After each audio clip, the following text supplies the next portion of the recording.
Welcome to Just a Minute. Thank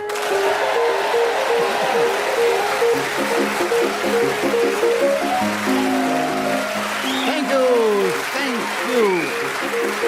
Hello, my name is Nickolas Parsons, and as the minute waltz fades away, once more it's my huge pleasure to welcome our many listeners, not only in this country, but throughout the world. But also to welcome to the programme 4 exciting, delightful and talented players of this game. And they are, seated on my right, Paul Merton and Lisa Tarbuck, and seated on my left, Sue Perkins and John Sargeant. Please welcome all 4 of them. And as usual, I am going to ask them to speak on a subject that I will give them, and they will try and do that without hesitation, repetition or deviation. And beside me sits Trudy Stevens, who's going to help me keep the score. She'll blow a whistle when the 60 seconds have elapsed. And this particular edition is coming from the Radio Theatre in the heart of Broadcasting House. And let us begin the show this week with Sue Perkins. Sue, interesting subject. My philosophy. Tell us something about that in this game, starting now. My philosophy is never mock a waiter, because the dish that you ordered is never the one that's going to get put back onto your plate. Once I remember casting aspersions on a pasta sauce. It was whisked from my sight and returned as a green thing. Snotty, some would say. Viscous, certainly. And a certain aftertaste that stayed with me way into the next decade. I know it is important to remain polite, because if you fail to do so, terrible things will happen. My colon is testament to that. It was a terribly silly error, a schoolgirl one. Ultimately, they're doing a good job for the minimum wage. I tip them now incredibly well. It's important that they know they're doing a fine job presenting us. There we are, Lisa Chan. 2 jobs. 2 jobs. Double jobby. 2 great big jobs. 2 massive jobs. I'd love to help you, but I'm on 2 jobs. That's all right. So have your 2 jobs and enjoy it. So, Lisa, that was a correct challenge, and in this game, if it's a correct challenge, you get a point for that. You take over the subject. There are 12 seconds available. It's my philosophy, and you start now. My philosophy is take every day as it comes and gather out of it what gives you bright enjoyment. So, for example, the sun might be shining, in which case you'll take the dog for a walk and enjoy the way that the light is... Oh! My tongue just got in the way. Sue. Hesitazione. What's that? Hesitation. Yeah. And also repeat of enjoy. Well, you can't have 2 points. Take 2 off for her being smart. I'm reluctant to do it at all, because I have to tell you, you've only got a quarter of a second to go. I mean, Trudy had the whistle on the way up to her mouth. On the way up, wasn't it? It was on the way up, wasn't it? Yes, yeah, it was. yes, Yeah, right. it Was whistle in was. motion. But I've got to be fair within the rules of just a minute. It was a correct challenge. So, Sue, you back my philosophy back with you. And if you can say anything, in fact, you're one of the few people who could say something in a quarter of a second, starting now. Socrates! In this game, whoever is speaking as a whistle goes gains an extra point.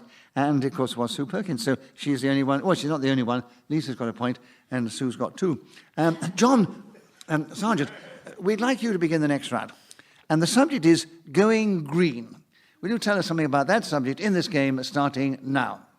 Going green is very important, but it can be taken far too seriously. People can regard it as a religion, and with these people, I have to say... Still a challenge. There were 2 people. Oh, dear. There's too much people there. Yes, all right, I'm John. not doing very well on this. I'm green myself. That's the trouble. No, don't worry, Next John. to Don't Sue, worry. it's so frightening. Sue just... She's so clever, isn't she? Would it help if I stopped touching you?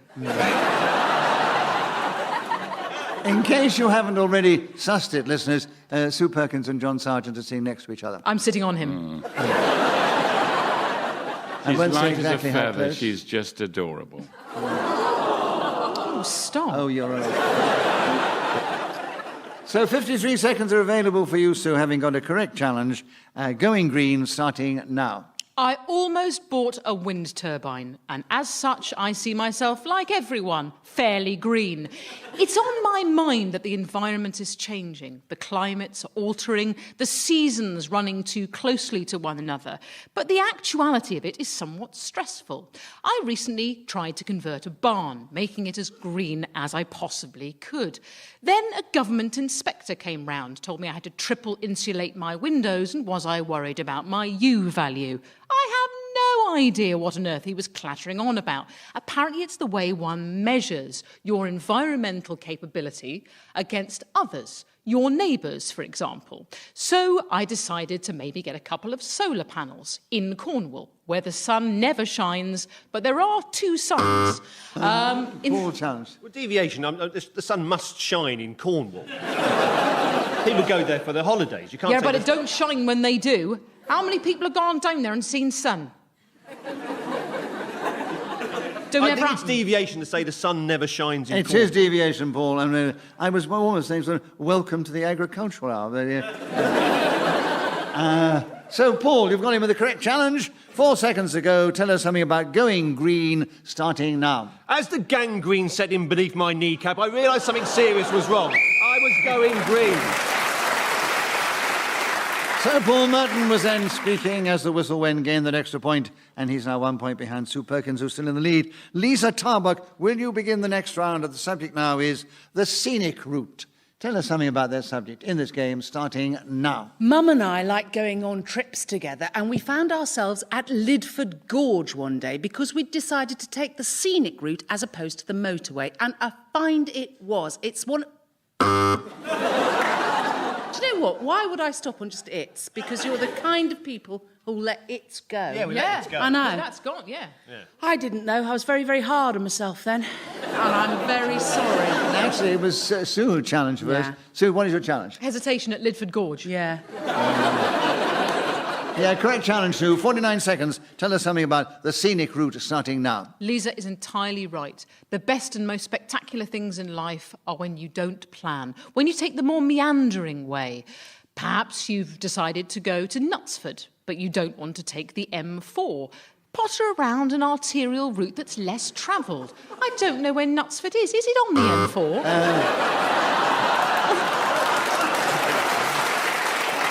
Paul, your challenge. I somehow felt I got there just before John. Repetition of Knutsford, unbelievably. No. Can you clarify where it is, though? Yeah. Where is it? Knutsford, I don't know. Knutsford is up near Don't- Manchester. Oh, right, because I just didn't So know. the deviation was you don't take the M4. I I was just going to wanted someone get to tell John me in where on it that, was. but Yeah. unfortunately, Paul picked it up. Explain to our listeners, I nudged John to challenge because he hasn't spoken very much and he hasn't played the game as much as the others. But Nickolas, he's a dancer. He's a dancer, not a fighter. Rhythm's his No, master. I was convinced you could go along the M4 and eventually you would reach Knutsford. I mean, it's all very well. It's the You scenic try. route. It is the thing. It is the scenic route. Scenic We're route. all I wrong. thought when Nickolas nudged me, I thought he was on his way out, and he was asking. I thought he was asking me to take over. I was quite surprised. You saw it as a cry for help. Just your whispering. gaze was rigidly fixed on Sue, and I couldn't get you away from that. Well, no, I'm always a bit mesmerised John by can take Sue. over the subject. I'm quite happy. Would you like to take over the subject? No, well, I think I have, haven't I? I don't know. Paul's relinquished it and given it to you. Okay, You what are we have talking about? 29 seconds. I think we're at Knutsford Just city remind limits. me, Nickolas, remind me where we've got to. Well, We're This on is- the M4. Right. We're looking for Knutsford. right. We don't know where it is. We're Right. talking about the scenic route. Okay? John Sargeant has the subject. All right. He doesn't know what it's all about, and he had a correct challenge. Right. And so 29 seconds, John, the scenic route starting now.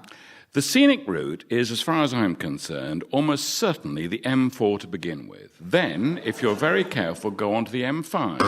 Follow it up. Paul 2 M's? challenge. Repetition of M. 2 M. Oh, no. M4, M5.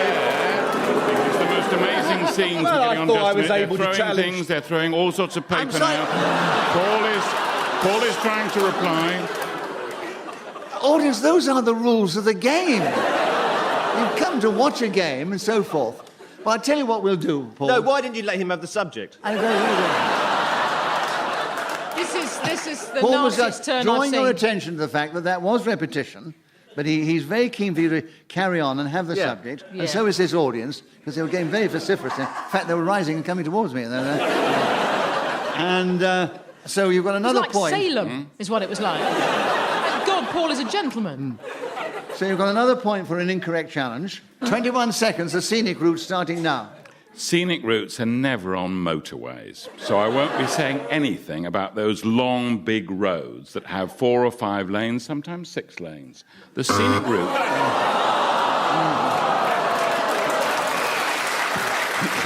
All right. Well, We told you to steer clear of the motorways, but you went back.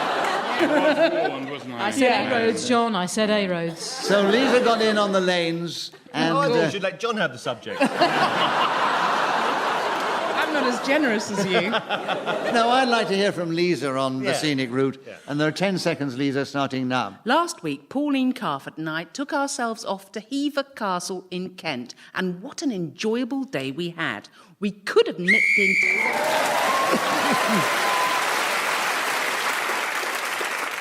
So Lisa Tarbuck was then talking as the whistle went, gained that extra point, and she's now equal in the lead with Paul Merton and Sue Perkins.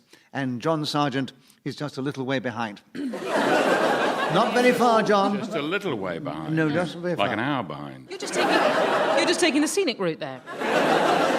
Paul, your turn to begin. Will you take the subject now? Oh, yes, a lovely one.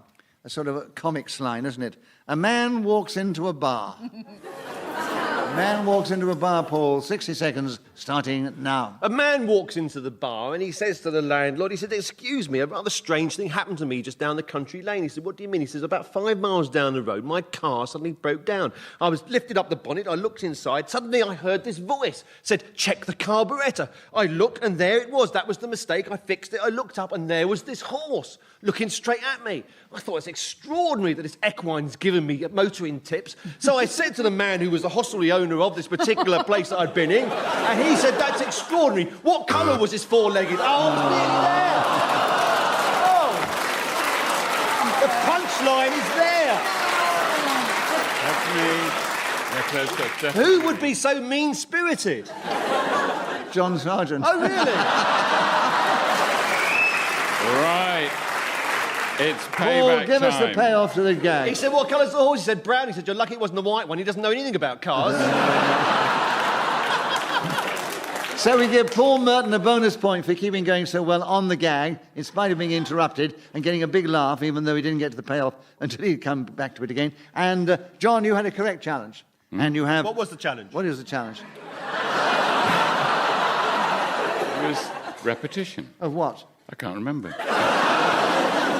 It was extraordinary. Extraordinary. Of course it was. I think the rules collapsed when... That's what it was. It was extraordinary. It was delightful. 29 seconds, John. You got a point for a correct challenge.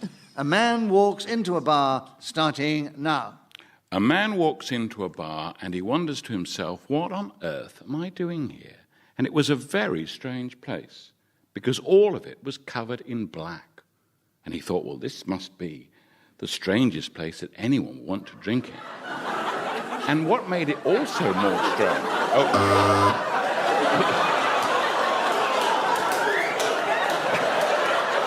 Has his batteries run down? What's that? Sue, you challenged. repetition of place and also strange. That's right. You can only have 1 point, though. You have a man walks into a bar, 60 seconds, starting now. 60? Someone's reset Nickolas.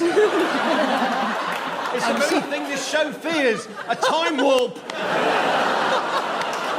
We're going to play this round forever. I'm sorry, John. And he says, "You're lucky it wasn't the white one." I walked into a strange place. It was black. It was strange. It was a place. No, I'm sorry. John's delivery has sent me into a sort of time warp. and I thought we were back at the beginning. And we're not. We've got 10 seconds left, Sue. And you've got a man walks into a bar, starting now. Man walks into a bar and says, ouch, end of. It's the fact that we get used to the repetitious nature of jokes, like the Englishman, Irishman, Scotsman, the knock-knock jokes.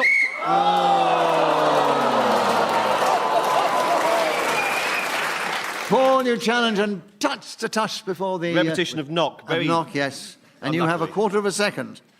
On a man walks into a bar, starting now. A man walks into a bar, he says, you're lucky it wasn't a Whitehall. So Paul Merton was again speaking as the whistle went, gained an extra point. He's increased his lead slightly over Sue Perkins, Lisa Tarbuck and John Sargeant in that order. And John, we're back with you. Oh, this subject is right up your street. Go with it with style and passion, please. Current affairs. 60 seconds, starting now. Current affairs often has no style or passion. It can be incredibly boring. It's neither current nor is it about the really interesting affairs that people have. No, it can be just very dreary stuff like warmed-up mashed potatoes. But it's liked by the BBC and by ITV, and in fact they make special programmes devoted to this particular subject. I don't normally enjoy them very much. Because it makes me go to sleep. And it's not just poor Merton who finds these programmes rather difficult to cope with. It's almost everybody. Nurse, he's out of bed. Nurse. He's out of bed again. So you challenged before. Was that a challenge? Yes, sorry, I have narcolepsy and I think I just set it off. Yeah. I think there was a slight hesitation, actually, just as I buzzed. There was a long pause. Admittedly, it was because there was a lot of laughter going on, but there was a 2.5 second pause. The only thing is... I have to tell you, I switched off, I don't know.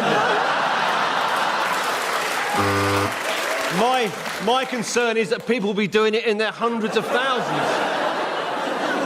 If you've switched off, Nickolas, and this is the only job you've got, if you've switched off, then there's no hope for the rest of us. No, we need you to stay focused, Nickolas, Right. and lead us out of this.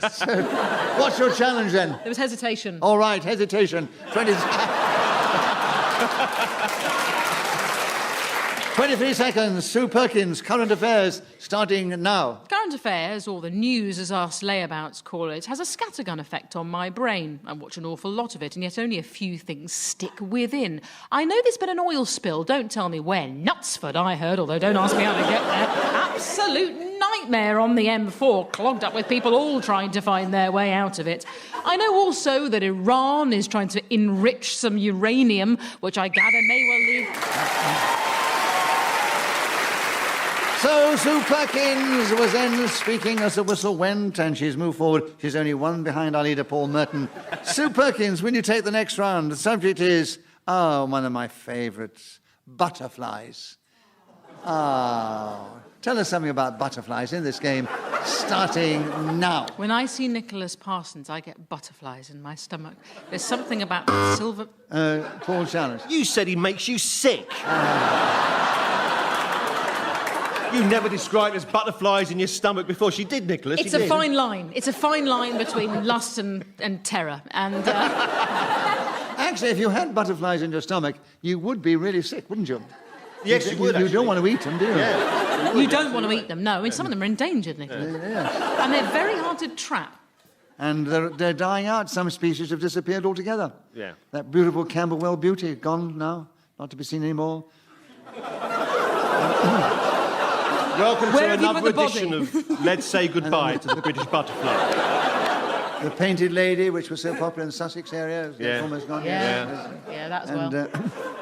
Sue, it was an incorrect challenge, so you have a point for that. And still with you, Sue, starting now. The enfant terrible of British art, Damien Hirst, recently did an installation involving butterflies, which broke my heart. In their natural state, they are the most colourful and beautiful of all God's creatures. However, he trapped them, killed them, lacquered them in gold, and nail-gunned them to a piece of MDF. Well, congratulations, sir. You really have established yourself as a man of rare rarefied taste and beauty. I suspect it was post-rationalised, and he could talk to critics and say, what I was trying to do there by murdering all them butterflies was showing how beauty really comes from... Paul Chance. That's a shame, because it was a repetition of beauty. There was a repetition of beauty. Those are... But I think you should let John carry on with the subject. I don't think you want us to play just a minute. I think you want us to just want to listen to other people talking about things. That was a correct challenge, and that's the rules of the game. And Paul, you listened well, and you got in, because she goes so fast, you have to listen well with Sue. And there are 22 seconds. You tell us something about butterflies starting now. It was a hit sitcom in the 1980s, starring Wendy Craig, written by Carla Lane, and I think Geoffrey Palmer was in it as well. And it was a magnificent situation. I loved it as a programme. It was a very gentle touch, but also a wry look at this woman growing up with a family who felt trapped by these people around her, kith and kin, who wanted to see what the life was like on the other side. Was the grass greener? Right. So Paul Merton was in speaking as the whistle went. Gained that extra point.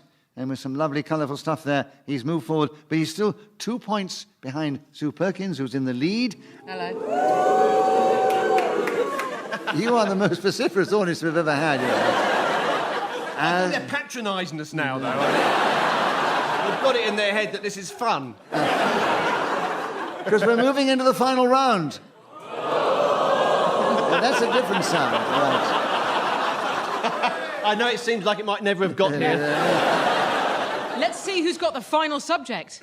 Well, it's John. There's a lot of cheap unfairness here. Have you noticed? But John, we can only laugh because we love you. So, John, it's your turn to begin. So we'd like you to take the subject now of the cleaning rota. 60 seconds starting now. I'm not surprised that I'm given the cleaning rota as a subject. It normally goes to the person who's not really liked by the rest of the panel and is not very sparkling. I'm not the sort of person to get upset about that kind of thing, because if I did... Lisa That's Challenge. deviation, because he clearly is. It's upsetting me now. I don't like seeing Clearly you upset. upset. I don't like seeing upset either. I can't It's believe. upsetting me. Yeah, let's give I John the don't want subject. the subject. She doesn't want That's the all right. I want John to Darling, have listen, the I'm running the subject. game. Just let me make the decision. I quite agree. It doesn't matter even if it's true what you said, he can still say it within the rules of just a minute. Yes, yes. And therefore, he can express whatever words he likes, as long as he doesn't deviate from changed the your cleaning rota. John, you still have the subject. And you have another point for that, of course. And you have 45 seconds. Keep going. Here we go. The cleaning rota, starting now.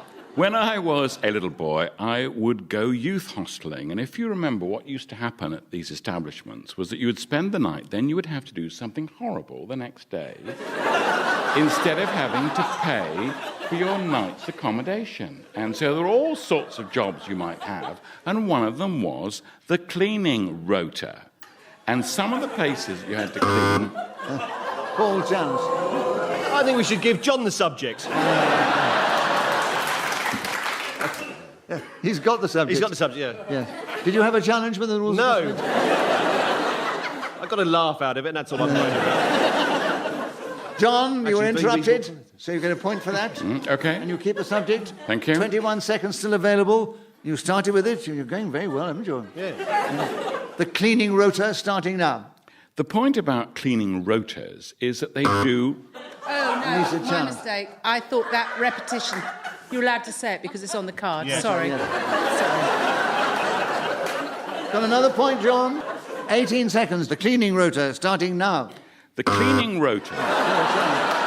Hesitation. No. No. Another point to you, John. Another point. 16 seconds. The cleaning rota starting now. To do well at the cleaning rota... Sue Challenge. Is that deviation, Nickolas? Why?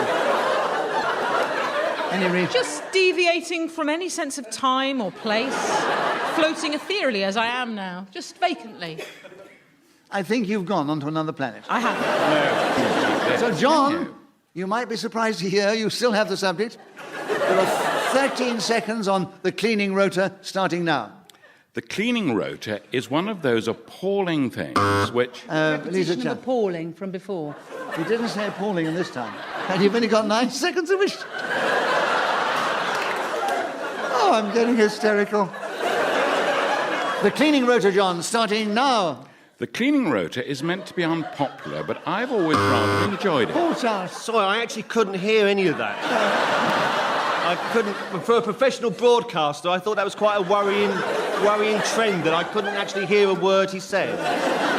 No, but I'm sitting closest, so I vouch for that. Okay, fair enough. And so he gets another point, John. Thank you. And you have 5 seconds to go. The cleaning rotor starting now. The cleaning rotor is sometimes seen as very difficult, but it isn't for me. Paul, you challenge. Well, we had difficult before. Repetition of difficult. No. There is only half a second to go, and John Sargeant hasn't played the game very much. He's getting a lot of practice right now, I feel like he's been playing it for years. and they've Just on been this one very topic. generous to him all along, and they're going to continue to be generous and say, John, you have half a second to go on the cleaning rotor, starting now. The cleaning rotor...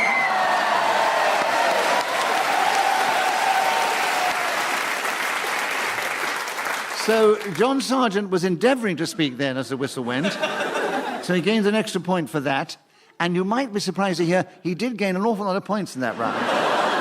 Very well played. Yes. It was different, but it was well played. But he's leapt forward, and he's now actually equal with Paul. And nobody has ever got 8 points in one round before. But John achieved it, so that is the first for just a minute.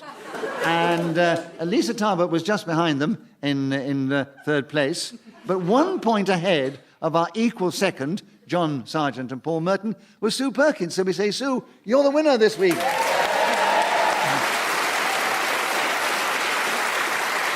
So it only remains for me to say a final thank you to these 4 fine players of the game, Paul Merton, Lisa Tarbuck, John Sargeant and Sue Perkins. I also thank Trudy Stevens, who's helped me with the score, blown her whistle with great style and panache when the 60 seconds had elapsed. We thank our producer, Talusha Galani, who does such a wonderful job. And also we're indebted to Ian Messiter, who created this amazing game. And we're grateful to this lovely, vociferous audience here at the Radio Theatre, who cheered us on our way magnificently. So from our audience, from me, Nickolas Parsons, and this wonderful team, goodbye, thank you, but tune in again, listeners, the next time we play Just a Minute.